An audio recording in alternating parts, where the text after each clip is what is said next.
Hi, welcome back to the channel. My name is Mikey, and this is Deep Red Pictures. Today we are going to be discussing all of these spoilers for Beetlejuice Beetlejuice, so if you haven't had a chance to go and check the movie out, feel free to click away and come back after you have, because after 36 long years of waiting, nobody deserves to have this one ruined for them. Jumping on into the synopsis for Beetlejuice Beetlejuice, after 36 years, an unexpected family tragedy brings 3 generations of Dietz women back to Winter River.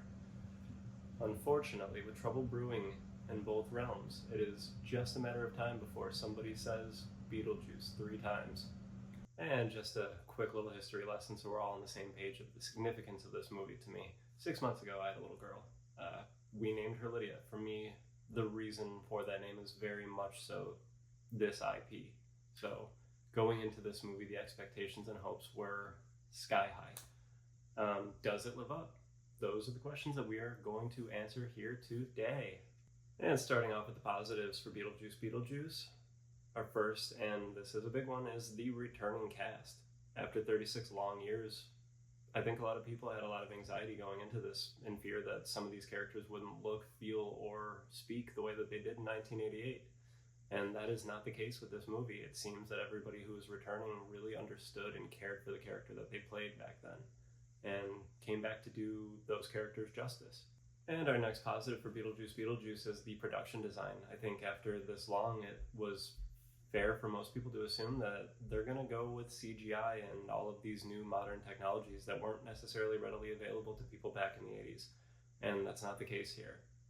It seems that everybody who was a part of making this understood that those elements of that first movie, the practicality of everything, was something that made it special. And I actually believe it was Michael Keaton who wouldn't come back if Beetlejuice was overly shown, but if there was an overuse of CGI. He understood that a big part of what drew people to loving that original movie was some of the hokiness of those practical effects, and they're all at play in this movie. And our third and final positive for Beetlejuice Beetlejuice comes in the form of a shared storyline between Lydia and her estranged daughter Astrid. It is that storyline that is actually the heart and soul of this movie. The trailers kind of present the movie as Beetlejuice trying to outrun his ex-wife as she hunts him in the afterlife. And while that is absolutely here, this movie at its core is about a mother and daughter. Whether it be Delia and Lydia's relationship or Lydia and Astrid's relationship. Throughout the runtime of this movie, we find out that Astrid's father has passed away, and as a byproduct of that, she doesn't believe that Lydia can do the amazing things that she can do in talking to and seeing the dead. And then there's the flip side of that. If she can, why won't she let me communicate with my father? When we find Astrid in the movie, she's off at like a boarding school, and she doesn't seem to want to have anything to do with Lydia. And when we find Lydia, it doesn't seem like she really knows what to do with her relationship with Astrid. And so throughout the runtime of this movie and the events that take place, it is that tumultuous relationship that propels the story forward. If Lydia and Astrid aren't estranged, and Astrid is supportive of what Lydia's doing, she doesn't run away from the home in Winter River and meet Jeremy. If she doesn't meet Jeremy, she doesn't end up in ultimately what is the A plot to this movie, despite what the trailers would have us believe, which is that Jeremy isn't who he presents himself as. He lures her in and convinces her that he's this sweet and considerate and respectful boy, and ultimately find out that he's actually dead, and that he wants to bring her to the afterlife so that he can swap souls, essentially. And through that, we get to watch as Lydia rises to the occasion and becomes the parent that Astrid actually needs her to be, because when we find her at the beginning of the movie, she is not it. Now, with all the positives that we've talked about, it's clear to see that there was a careful curation of moving this movie into a new era, moving these characters, this story, into today. But that's not to say that there are no negatives here. It's not a perfect movie. No movie really is perfect. And the first negative that we have to talk about is there are way too many fucking people in this thing. If anybody can tell me why Monica Bellucci or Justin Theroux are really in this film other than to set in motion a series of B plots that ultimately amount to nothing, then I will absolutely walk this back. But the second negative for Beetlejuice is the pacing. There are so many people in this thing and so many storylines that they're trying to tell that once it starts, it does not let up, and it is a constantly moving story. So much so to its detriment, in my opinion. There are some moments in this movie that I think we as an audience and them as characters should have been able to sit on and really process. And that doesn't happen because there's so many story elements being pushed all at once that you don't really get to sit and linger on anything at all. And I understand, 36 years is a long time, and I know that there were a bunch of false stop-starts with this. So I'm sure that somewhere in the writer's room there were a bunch of people and a bunch of different story elements that were at play in different iterations. But at some point you have to kill your darlings, and some of these characters did not have to be here. And our final negative for Beetlejuice is, kind of right along with the pacing of everything, but it comes in the form of the way that they had to handle some of the legacy characters here. If this movie didn't need to start and just fly the entire time, we could have sat in certain moments. Like a big one is the passing of Delia. Delia dies in this movie, and it's played for a joke, and of course it's Beetlejuice. You don't expect any weight or severity to it, but this is 36 years of being fans of these characters, and she dies, and we're not really allowed to sit there and feel anything for that.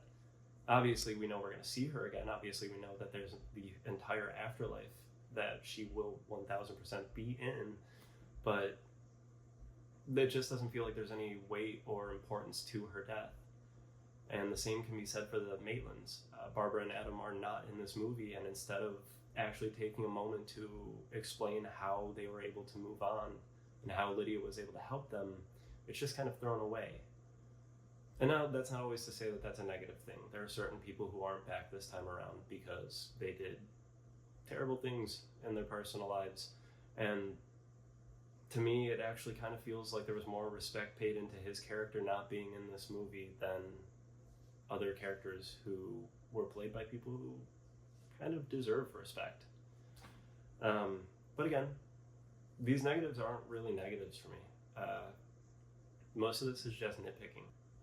Overall, though, I had a hell of a time watching this movie. I mean, like I said, the returning cast not only came back to play, but they came back to play. Michael Keaton does not miss a single beat as that character. If anything, him aging in real life has only led to him looking and feeling more like you'd want that character to look and feel. And the way he plays him is exactly it. He fundamentally understood what he did in that first movie, and he does not deviate. He doesn't try to do bigger or try to be Beetlejuice. He just is the character. Lydia feels like a grown-up version of that character. She's flawed, she's troubled, she's not doing everything perfectly because that's not who the character is. Delia is a wild ride to watch from start to finish in this movie. And that's because that's who that character is. She's ridiculous, she's funny, she's annoying, she's absurd, but you have a blast watching her. Overall, my rating of the movie would be an 8.5 out of 10. Again, we had a blast watching this. If you guys are wondering why we haven't been putting out videos or anything like that too frequently lately, it is because Amanda and I are in the process of moving. So actually, what you can't see all-encompassing is just boxes. So I actually went and saw this at an early screening on Wednesday and really haven't had a minute to sit down and talk about this until today. The time you were watching this video, I probably recorded this video that day. Unless you're watching it any day that isn't the following Monday from its release, because then I'd be lying to you. And if you're anything like me, all you do is talk about these things. Talk about movies, talk about entertainment, things that, generally the average person doesn't really care about. And as a byproduct of it, you've fallen victim to what I call the look. The look is that just kind of dead in the eyes, not fully present expression that resides on the face of your loved ones as you talk to them for the millionth time about Beetlejuice Beetlejuice, or Halloween, or The Thing, or whatever it is. If you've fallen victim to the look, you're in the right place. So why don't you go ahead and hit that subscribe button, so that way the next time you catch somebody that you love giving you the look, all you have to do is find our page on here. And you can engage, you can talk with people about things that your poor family don't want to talk about anymore. We do. Thank you.